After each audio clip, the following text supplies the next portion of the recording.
안녕하세요. 네, 안녕하세요. 네, 간단한 자기소개 부탁드립니다. 저는 연세대학교에서 현재 연구교수로 있고요. 현재 많은 내담자들을 상담하고 있는 상담심리사 이현주라고 합니다. 네, 오늘 제가 궁금한 게요. 사람들에게 쉽게 얕잡아 보이는 착한 사람들이 부드럽지만 힘 있는 사람이 될 수 있을까요? 저는 될 수 있다고 생각합니다. 제가 내담자들을 이렇게 만나보면 좀 문제를 일으키는 사람들 있잖아요. 예. 자기가 문제가 좀 많은 분들. 그런 분들이 상담에 온다기보다는 그분들에게 되게 피해를 입거나 되게 그분들에게 상처를 받으신 분들이 많이 오세요. 그래서 가해자라든지 어떤 사람을 이렇게 괴롭히는 사람이라든지 무례하게 하는 사람은 실제 피해자가 잘 모른다고 생각하는 경우가 있는데 사실 많이 알거든요. 자기가 괴롭힘 당하고 있다는 거, 이용당하고 있다는 거, 이런 걸 좀 다 알고 있어요. 그런데도 불구하고 그걸 좀 표현하지 못하는 경우가 많이 있습니다. 그러니까 요즘에 대화법이라든지 아니면 뭐 자기주장 훈련하는 거라든지 이런 게 많이 나오는 것 같아요. 근데 그게 좀 한계가 있는 이유가 말이라고 하는 것은 마음에서부터 나오잖아요. 예. 그 마음의 어떤 너비에서 이 말이 나오게 하는 것을 만약에 막는다면 여기까지 찾다가도 말이 안 나올 수도 있죠. 자기 자신을 뭔가 당당하게 얘기한다든지 아니면 좀 대처하는 부분에 대해서 굉장히 좀 어려움을 많이 겪고 있는 분들에게 있어서 세 가지의 어떤 메아리를 발견하는 때가 있어요. 첫 번째는요, 압박감입니다. 뭔가를 해야 된다고 자기를 이렇게 밀어붙이는 어떤 메아리인 거죠. 뭐 예를 들자면 이번에 이 프로젝트 누가 할래요? 뭐 이렇게 말을 하면은 제가 할게요 라고 그냥 말하는 사람이 있죠. 이건 누가 사는 거야? 그러면 제가 살게요 라고 얘기하는 사람이 있죠. 그러니까 기다림, 그 인내심이 좀 떨어지는 거예요. 손해를 보여야 되는 어떤 부분들을 자기 스스로 그냥 얘기를 해버리는 사람들이 있죠. 거기에는 압박감의 메아리가 또아리를 틀고 있는 경우가 많아요. 이건 네가 해야지. 네가 한다고 빨리 여기서 주장을 해. 이렇게 표현하는 메아리들이 있죠. 그게 한두 번 지속되다 보면 이게 다른 사람들한테도 그 사람이 뭔가 손들고 나서는 게 당연해지는. 그렇죠. 그런 사람하고 계속 있다 보면 이번에는 내가 좀 손해를 봐야 되는 구간이고 내가 뭔가 책임을 져야 되는 구간인데도 불구하고 그 사람이 항상 뭔가 손을 드니까 그 사람 먼저 보는 거예요. 그러다 보면 이분도 시간은 한정적이고 재화도 한정적이잖아요. 그러니까 엄청 손해를 보면서 자기 스스로 화가 되게 많이 날 수 있어요.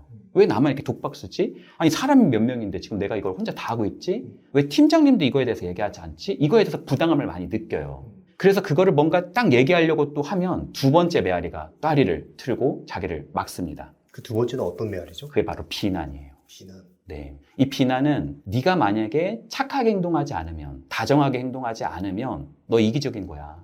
그렇게 하지 않으면 너 큰일 날걸? 너 그렇게 하지 않으면 사람들이 너 다 싫어할 거야. 약간 이런 방식의 메아리가 자기 안에서 또 자기의 입을 틀어막는 거죠. 아, 이게 남이 하는 비난이 아니라 나 스스로 나한테 하는 비난이군요. 그렇죠. 우리 안에는 어떤 면에서는 나도 잘 인식하지 못하는 부정적인 메아리가 숨어있는 경우들이 있습니다. 이러한 지점들은 최근에 그랬다기보다는 아주 어린 시절부터 아주 중요한 사람들에게 들었을 가능성이 매우 높죠.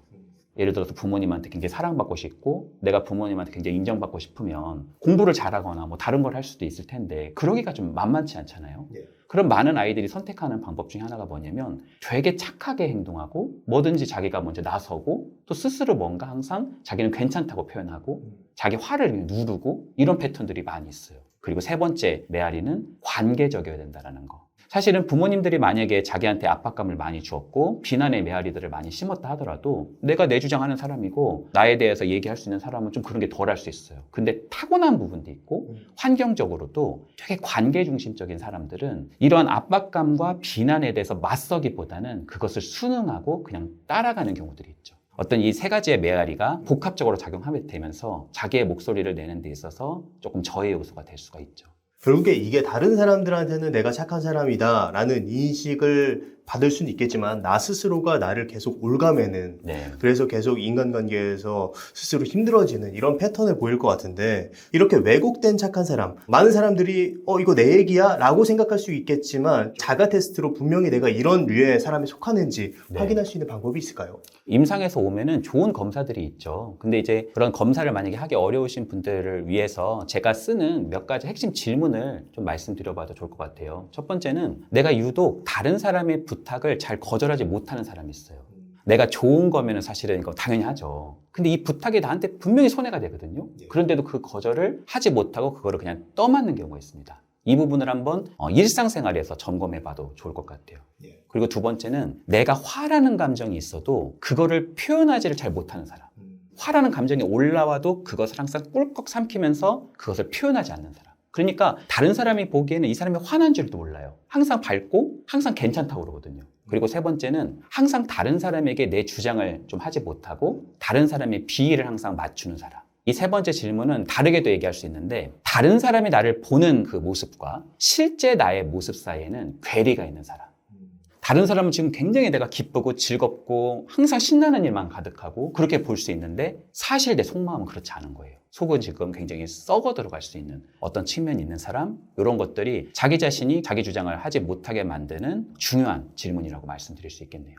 그렇다면 지금 여러 가지 얘기를 해주셨는데 이렇게 왜곡된 착한 사람들이 결국에는 호구가 되는 네. 그런 지점이 발생하는 것 같아요. 주변 사람들한테 좀 부드럽지만 강한 사람이 되기 위해서는 어떻게 할 수 있을까요? 그리고 실제로 바뀔 수 있는 걸까요? 바로 되는 건 아닙니다. 우리를 이루고 있는 우리의 관계 패턴은 오래된 역사를 가지고 있잖아요. 그게 단번에 몇 가지 대화법 갖고 바뀐다고 하면은 그거는 사실은 낭설이라고 할 수 있겠죠. 어떤 면에서는 시간에 기대어서 연습을 해보는 시간이 매우 필요하다고 할 수 있어요.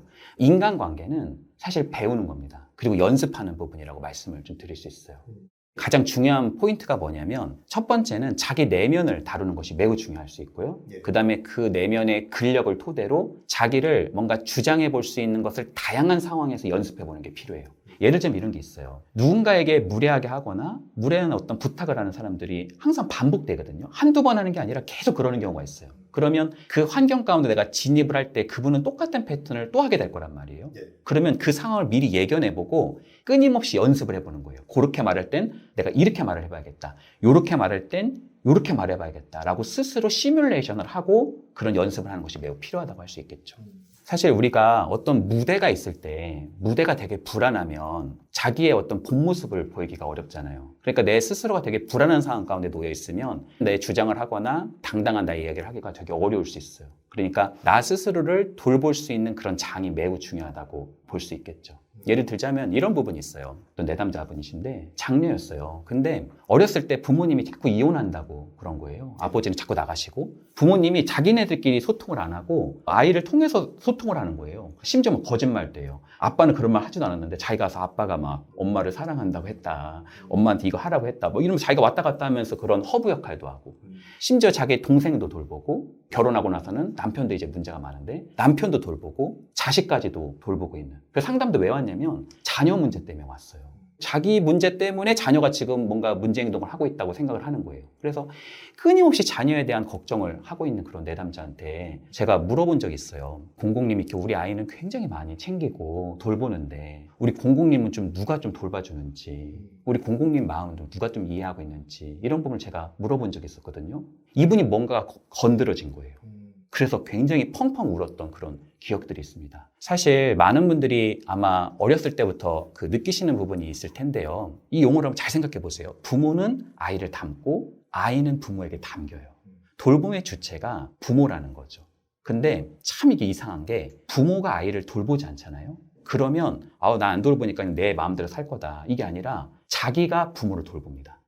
자기 안에 굉장히 숨어있는 어떤 다른 사람을 항상 염려하고 다른 사람을 항상 돌보느라 자기 자신을 돌보지 못한 그런 부분들이 그 안에 숨겨져 있는 경우들이 많아요. 내가 다른 사람을 돌봐주려고 하는 그 행동 있죠.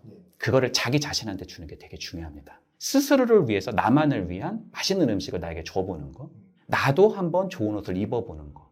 나 스스로를 좀 존중해보고 나 스스로를 좀 수용해볼 수 있는 시간 좀 가져보는 거. 내 돌봄의 시간들을 갖는 것이 매우 중요하다고 할 수 있죠.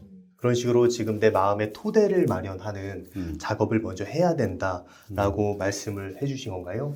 그렇죠. 예를 들어서 우리가 안개가 너무 많을 때는 차를 타고 갈 수가 없잖아요. 너무 안개가 심하다. 안개가 거칠 때까지 조금 기다리는 거죠. 불안이 조금 줄어들 때까지 기다리는 겁니다. 그리고 내 속에 있는 나와 내면의 대화를 해보는 것이 매우 중요합니다. 여러 가지 방법이 있는데 그중에 하나는 이겁니다. 제가 아까 자기를 적절히 돌보는 시간이 필요하다고 그랬잖아요. 따뜻하게 목욕물에도 좀 들어가 보고 있고 조금 음악도 좀 들어보고 내가 좋아하는 어떤 향수도 좀 맡아보고 또 작은 독서 시간도 갖는 거예요. 근데 이게 지식 습득을 위한 독서 습관이 아니라 이런 책을 읽다 보면 나를 뭔가 이렇게 딱 치는 어떤 문장 같은 게 있고 뭔가 생각이 딱 들기 시작할 때가 있습니다. 그런 부분들의 어떤 토대 안에서 뭔가 내 내면을 건드는 어떤 시점이 오면 일기를 써보는 게 좋아요. 이게 나는 좀 어렵다 하시는 분들은 매일 쓰시는 게 아니라 하더라도 일주일에 하루 어느 시점을 딱 정하셔서 내 내면에 대한 일주일 동안 있었던 나의 중요한 사건에 대한 감정이나 생각들을 적어보는 겁니다. 내가 김대리와 점심 식사를 했다. 점심 식사는 오징어 찌개였다. 이런 게 아니라 김대리가 나를 바라보는 눈에서 내가 뭔가 약간 단절감을 느낀 거예요. 어느 장면에서. 그게 왜 그럴까? 그러면서 내가 또 되게 손해보는 어떤 부분에 내가 말려 들어간 거예요. 이런 사건을 내가 포착해서 그 사건 한 개만 적으셔도 돼요. 일주일에. 그런 거 하나를 적어보는 겁니다. 그래서 적어보시고 내가 왜 그때 내 표현을 못했지? 그때 내가 왜 내 주장을 하지 못했지? 내가 왜 또 말려 들어갔지? 이런 부분들에 대해서 스스로 숙고해보면서 그 메아리 있죠. 압박감, 비난, 내가 관계적이어야 된다는 거. 이것과 싸워보는 겁니다. 싸워본다는 게 막 치고받고 싸운다는 게 아니라 메아리라고 하는 것을 잘 관조해보면서 왜라는 의문사를 붙여보는 게 좋습니다. 너 그렇게 네 주장하면은 이기적이야 라는 메아리가 나한테 끊임없이 반복되고 있었다면 그게 왜 이기적인데? 그건 내가 할 일이 아니었잖아. 근데 그 주장을 하는 게 왜 이기적이라는 거야? 라고 스스로 뭔가 그것에 대해서 반박해 볼 수 있는 연습이 매우 중요할 수 있죠. 거기에서 나오는 자신의 어떤 주장들, 또 더 나아가서 우리가 요즘에는 대화법들도 많잖아요. 그렇죠? 그런 것들을 조금씩 내가 실제로 연습을 해보는 게 되게 중요해요. 메아리하고도 싸우고 실제 어떤 사람들 내가 너무 힘든 상황이 있다면 상상해 보면서 그 사람에게 실제 말로 주장해 보는 게 되게 중요하죠. 예를 들자면 저희 내담자 같은 경우에는 저하고 어떤 일을 했냐면 오랫동안 자기 주장 연습을 했어요. 메아리도 우리가 발견도 해보고 메아리의 반박도 해보고 실제 상황에 가서 대인관계 안에서 자기 주장을 끊임없이 해보는 연습을 해봤거든요. 엄청난 연습 속에서 실제 상황에 갔을 때 그 목소리를 내기 시작하더라고요.